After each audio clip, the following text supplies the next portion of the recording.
Sud Radio, Berkoff dans tous ses états. Le face-à-face. Oui, bonjour, Émilie Buzyn. Bonjour. Bonjour. Merci de me recevoir. Non, mais écoutez, je suis ravi que vous soyez avec nous sur Sud Radio. Alors, je voudrais d'abord que vous présentiez, Émilie Buzyn. Vous êtes infirmière et qu'est-ce que vous avez fait depuis 2 ans exactement? Alors non, je suis pas infirmière, moi je suis photographe. Ah, photographe, excusez-moi. Oui, moi je suis photographe, je suis photojournaliste. Oui. Et donc depuis 2 ans, je documente un peu ce qui se passe au nord de la Syrie, en particulier les territoires kurdes, qui sont connus sous le nom du Rojava. C'est une région ancestrale des Kurdes de Syrie. De Syrie, oui, absolument. Qui sont dispatchés sur 4 pays, qui n'ont pas leur propre... On va dire, Émilie, juste le territoire kurde au lieu de dire le Rojava, parce que les gens ne connaissent pas. Voilà, je le précise entre parenthèses, mais on parlera effectivement du territoire du nord-est de la Syrie, qui est donc kurde. Voilà. Alors, dites-moi, qu'est-ce qui s'est passé? Qu'est-ce qui se passe? Mais surtout, qu'est-ce qui s'est passé? Qu'est-ce que vous avez vu, observé vous, en tant que journaliste photographe, dans cette ville d'Afrique et en général dans ces territoires kurdes? Alors en fait, moi je voulais vous parler de la situation là-bas parce que nous étions très peu de journalistes occidentaux. Il faut savoir que c'est le canton d'Afrin, il y a 3 cantons kurdes qui sont pas forcément reliés les uns aux autres. Et le canton d'Afrin est une enclave au nord de la Syrie qui est entourée de terres qui sont tenues par le régime de Bachar al-Assad. Donc c'est assez compliqué d'accès. C'est la raison pour laquelle il n'y avait pas tellement de presse étrangère présente là-bas. Et évidemment, donc ça n'a pas été très documenté.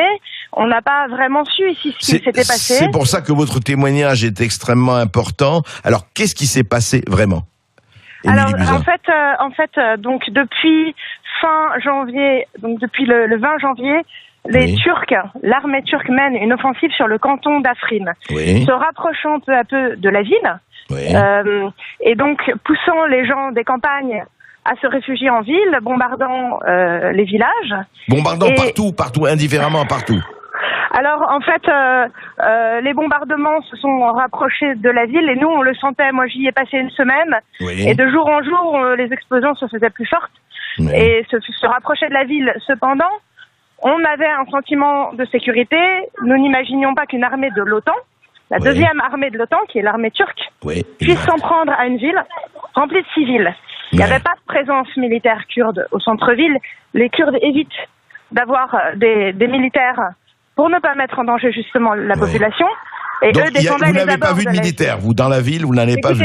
J'ai dû croiser peut-être une poignée de combattants, une fois de temps en temps, qui venaient se reposer en ville, venaient du front, dormir une nuit en ville. Je sais pas, j'en ai pas vu 10 en une semaine. D'accord. Et ce sont donc voilà, on voit quelqu'un passer armé d'une Kalachnikov, je n'ai vu ni char, ni douchka, aucune artillerie, rien qui puisse défendre une ville. Et ils ont bombardé, dites-moi, ils ont bombardé, comme on a dit, l'hôpital. Est-ce qu'ils ont bombardé, la population civile a été atteinte? Alors à partir de mardi d'il y a 10 jours, les premières bombes ont commencé à tomber au centre-ville. Moi j'étais encore présente. Il faut dire que les Kurdes ont évacué les journalistes. Et donc ça, je voudrais souligner quelque chose d'important, parce que eux ont eu le sentiment d'être abandonnés par nos gouvernements. Les Kurdes de Syrie ont été nos alliés dans la lutte contre Daesh. C'est eux qui sont venus à bout de Raqqa sur le terrain, c'est-à-dire que il y avait les avions de la coalition, notamment les avions américains, sur le terrain. Au sol, c'était les Kurdes de Syrie, donc on les appelle les Yépéyés, au sein d'une formation un petit peu plus grande qu'on appelle les forces démocratiques syriennes, qui incluent les Yépés des Kurdes, mais aussi tous les autres peuples de la région se sont battus auprès des Kurdes, donc les Arméniens. Et ils ont été absolument essentiels dans la défaite de Daesh dans cette région-là. C'est eux qui ont reconquis absolument Raqqa, ce ne sont pas du tout les troupes d'Assad. Peut-être quelques forces spéciales de la coalition, mais le gros des troupes, ils ont sacrifié 17 000 de leurs jeunes à la reconquête d'Afrin. Ils ont eu beaucoup de pertes de martyrs, et donc ils n'imaginaient pas dans la reconquête de Raqqa, excusez-moi, ils n'imaginaient pas à Afrin, ils n'imaginaient pas du tout qu'on puisse bombarder, que les Occidentaux puissent les abandonner. Et ce qu'il y a de remarquable, c'est que eux, sur le terrain, ne nous ont pas abandonnés. Ils nous ont tenus en sécurité jusqu'au bout. Ah oui, c'est ça. Vous, les journalistes occidentaux, les quelques journalistes occidentaux qui étaient là, eh bien, vous avez été protégés. Et dites-moi, est-ce qu'ils ont, eux, ils vous ont dit, oui, juste une chose avant, il faut souligner que dans les forces kurdes, souvent, les commandants sont des femmes, hein, les femmes occupent un rôle très important. Alors ça, c'est très important que vous le souligniez, parce que ce sont des alliés, et ce sont à la fois des gens qui défendent les mêmes valeurs que nous. Les Kurdes de Syrie, notamment les Bégués, sont une formation démocratique, féministe. Et on peut voir sur le terrain, effectivement, une parité et une équité entre les hommes et les femmes qui est tout à fait remarquable. Donc, des femmes dirigeant des hommes dirigeant des femmes, beaucoup de jeunes engagés.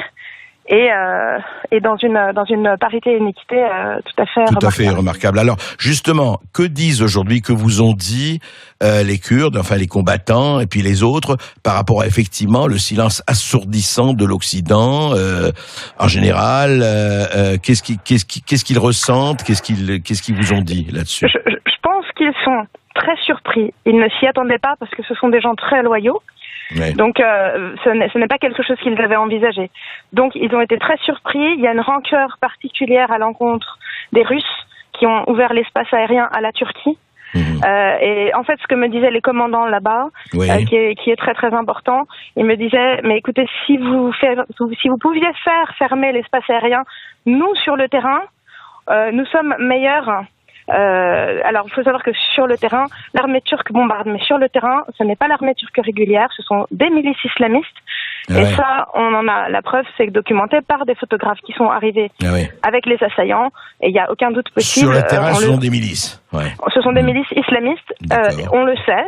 On le savait déjà, mais là on en a la preuve. Et ce sont les mêmes qui ont été chassés de Raqqa.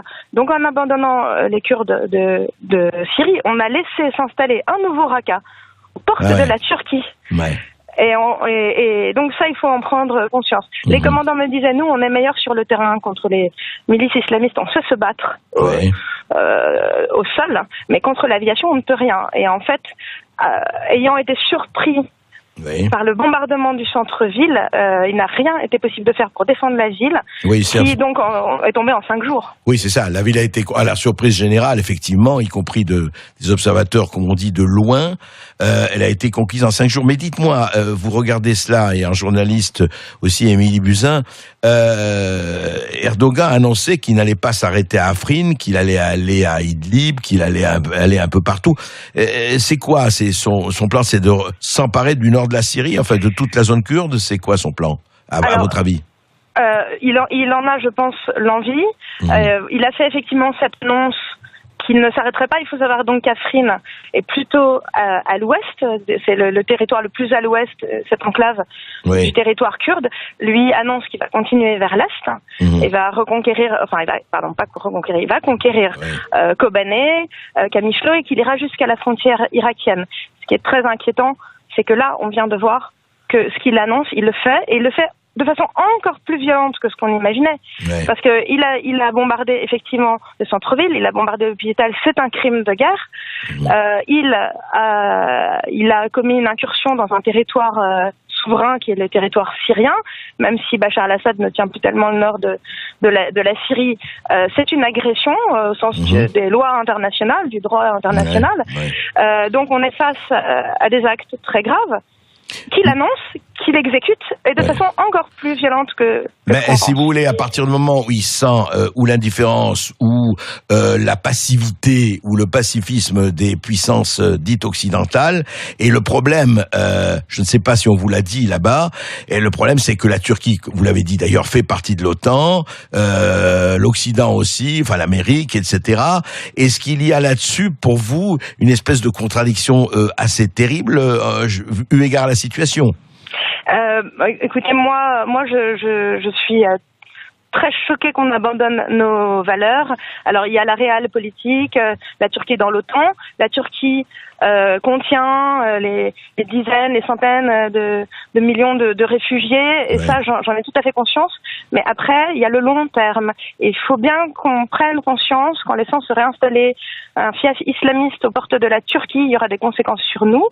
C'est pas un énième massacre. Il y en a des massacres malheureusement dans le monde, et on a une espèce de lassitude à voir les gens souffrir, et donc on n'y prête plus attention. Donc il y a des conséquences immédiates sur ces gens qui souffrent, et ça déjà c'est indigne, mais il y aura des conséquences à long terme, dans la lutte contre le terrorisme, et ça il faut bien en prendre conscience. C'est pas quelque chose qui va rester sans effet à long terme. Oui, en fait, ce que vous dites, Émilie, c'est que quelque part, on peut avoir un État islamique ou un Daesh se reconstituer si on laisse faire les choses comme elles se déroulent en ce moment. Voilà, c'est-à-dire que Daesh n'est pas vaincu en Syrie. Il y avait encore des poches à Derizor, donc au sud de Raqqa, au sud-est de Raqqa. Et les Kurdes étaient encore nos alliés dans la coalition avec les Américains là-bas. Et les Kurdes ont dû déplacer leurs combattants pour les amener vers Afrin. Donc déjà, ça a des conséquences immédiates sur les poches qui restaient. Ah oui. Ils peuvent plus défendre les autres poches comme des résorts, enfin là où c'est, puisqu'ils doivent se rapatrier sur Afrin, enfin défendre Afrin. Ils n'ont pas un nombre illimité de combattants ni de moyens. D'ailleurs, quand ils ne sont pas soutenus par la coalition, ils n'ont plus de moyens ou très peu. Je veux dire, la plupart des armes qu'ils possèdent, ils les ont conquises au fur et à mesure des batailles remportées contre Daesh. Donc, ils avaient un équipement très très sommaire. Ah oui, vous voulez dire qu'on les a pas armés, si les Américains... Ils ont été un petit peu armés, mais le gros de moi, ce que j'ai vu, parce que j'ai suivi plusieurs campagnes depuis mars 2016. Donc, on était au début de la création des forces démocratiques syriennes, donc cette espèce d'armée un peu multiethnique lancée par les Kurdes et bras armés de la coalition. Moi, ce que j'ai vu sur le terrain, c'était effectivement énormément de matériel qui avait été récupéré de l'État islamique. Et oui, la coalition a complété ça, mais en dehors de cette aide, ils sont quand même assez démunis, surtout face à une armée aussi moderne que l'armée turque, deuxième puissance de l'OTAN. Et alors, Émilie, je voudrais qu'on aborde la vie quotidienne là-bas. Avant même peut-être les derniers bombardements, qu'est-ce que vous avez senti? Est-ce qu'il y a une société qui se forme? Est-ce que quelque chose, je veux dire, parce que vous avez parlé un peu de justement du rôle des femmes, de la Constitution. Est-ce que en fait, il y a une... Comment dirais-je, non pas une laïcité à l'occidentale, mais est-ce ils sont différents, cette société qui est là-bas, qui est autour d'Afrin, mais ailleurs, est-ce que vous les avez sentis justement préoccupés démocratiquement et envie de construire une société un peu différente par rapport au reste de la région? Alors c'est un point très important que vous notez là. Oui, il y a un projet politique derrière tout ça, et c'est très important parce que on parle beaucoup. Oui. On parle beaucoup du... Vous avez...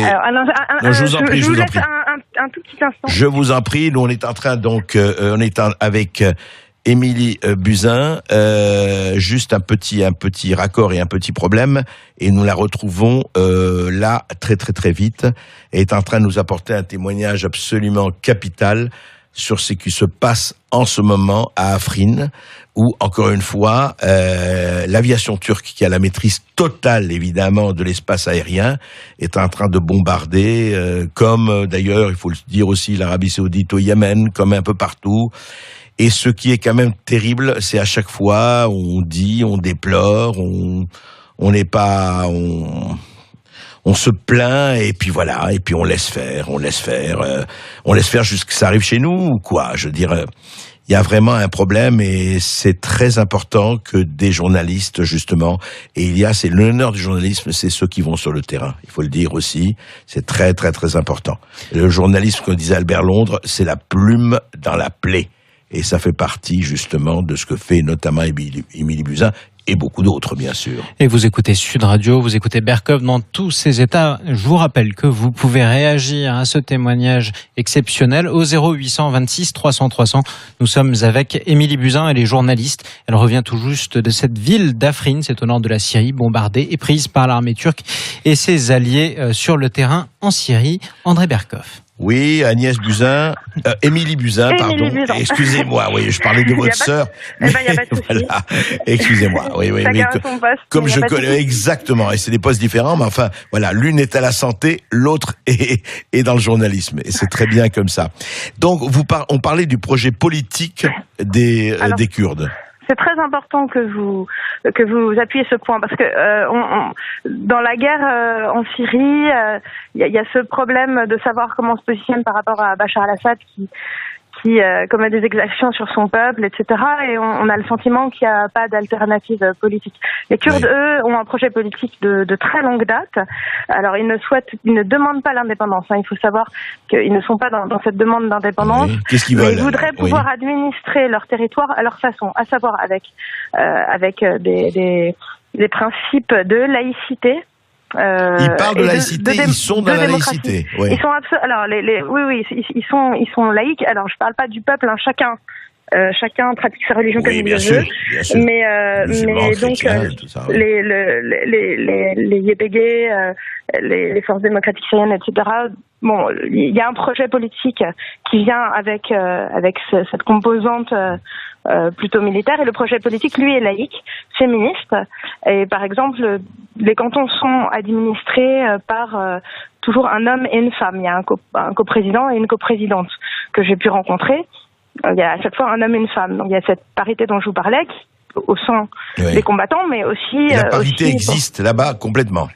Elle existe là-bas complètement, à tel point que je vais être honnête avec vous. Moi, quand je reviens ici, je suis choquée. Je les trouve plus en avance que nous sur ce point. Que nous. Parce que c'est visible, parce que c'est affirmé et parce que c'est assumé. Plus en avance qu'en France. Oui, plus en avance qu'en France. Je confirme parce qu'elle est effective. Voilà. Et par ailleurs, au-delà de ça, il y a un désir que tous les peuples soient représentés. Et donc ça, après, il y a un fonctionnement de leur assemblée qui est un peu complexe et que je peux pas décrire, il y a là-bas, en fait, beaucoup de peuples présents. On a entendu parler des Yazidis, il y a des Arméniens, il y a des Assyriens qui sont chrétiens. Et on sait comment ils ont été traités par l'État islamique. Mais je crois que toutes ces minorités sont déconsidérées parce qu'ils ne considèrent que que l'islam pur et dur. Donc évidemment, les chrétiens, les yazidis étaient les victimes. On parle d'ailleurs, il y a ce journaliste Jérémy André qui est allé à Afrin un petit peu avant moi. Lui, il évoque le risque de génocide pour les yazidis parce que c'est ce qui s'est passé quand l'État islamique est arrivé au Sinjar, qui est un autre fief yazidi en Irak, en été 2014, au tout début de l'avènement de l'État islamique. On se souvient de ces femmes réduites à l'esclavage, des hommes massacrés. Et comme il y a une communauté yazidi à Afrin aussi, ils ont eu peur d'être à nouveau la cible d'exactions. Et ils le sont potentiellement, comme le sont toutes les minorités là-bas. Ouais, c'est ça c'est le terrible, et comme d'ailleurs les Kurdes qui sont minoritaires dans 4 pays, enfin on ne va pas revenir sur le problème kurde en général, enfin il y a un véritable problème. Mais alors, Émilie Buzyn, vous êtes rentrée ici, vous évidemment, et on vous accueille, et on est heureux de vous accueillir parce que je pense que les témoignages sur le terrain sont les plus importants. À votre avis, qu'est-ce qu'il faut faire ? Vous parlez, par exemple, vous parlez à votre sœur qui mise la santé, mais vous parlez au gouvernement, vous parlez à nos gouvernements, vous diriez quoi ? Vous recommanderiez quoi aujourd'hui, revenant de là-bas ? Il y a des mesures qui auraient pu être prises déjà avant, qu'on n'a pas prises. L'espace aérien, pourquoi est-il resté ouvert ? Les institutions internationales, les autres, les autres membres de l'OTAN, quel pouvoir ont-ils là-dessus ? En tout cas, on peut se poser la question.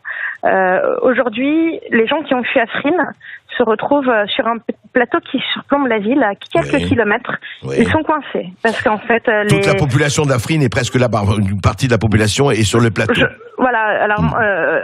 Je n'y suis plus, mais je crois que d'après les sources que j'ai, le gros de la population a fui, très peu sont restés, et ils sont bloqués. Il faut savoir que déjà quand j'y étais, les infrastructures d'assainissement de l'eau de la ville avaient été bombardées par les Turcs. La ville de plusieurs centaines de milliers d'habitants. Plus d'électricité, rien, quoi. Enfin, déjà, la ville vivait sur ses réserves. Quand je suis partie, très vite, j'ai entendu que ça manquait d'eau. Les gens sont réfugiés à quelques kilomètres de là, pas très loin, donc ils sont coincés entre entre les milices islamistes et puis les lignes de Bachar al-Assad qui ne les laissent pas passer. J'ai entendu dire que la Croix-Rouge ne pouvait pas les atteindre. Alors on ne sait pas quelles sont les conditions sanitaires. On ne sait pas s'ils ont de l'eau, on ne sait pas s'ils ont des vivres. Il y a eu beaucoup de blessés. Moi, je suis en lien avec un infirmier anglais engagé auprès des forces kurdes qui est resté là-bas et qui m'a dit qu'il avait déjà fait beaucoup de zones de guerre, mais qu'il avait rarement vu des blessures. C'était la première fois qu'il avait vu une situation aussi épouvantable. Il m'a envoyé une petite vidéo où il se met en scène, où il explique je suis tout seul dans cette pièce, je dois soigner les blessés. On n'a pas de médecin, on n'a pas de matériel. Il y a eu beaucoup de victimes des bombardements. Et le peuple est absolument démuni, sans aide internationale, sans ressources, et bloqué entre deux puissances, et sans. On ne sait pas quelles sont leurs ressources. Oui, sans porte de sortie. Sans porte de sortie, et puis avec des ressources dont on ne sait pas si elles vont être suffisantes. Pour une population. Je ne veux pas faire de comparaison, mais enfin, je sais pas pourquoi j'ai pensé au ghetto de Varsovie là, comme ça. Mais enfin. Alors, vous savez,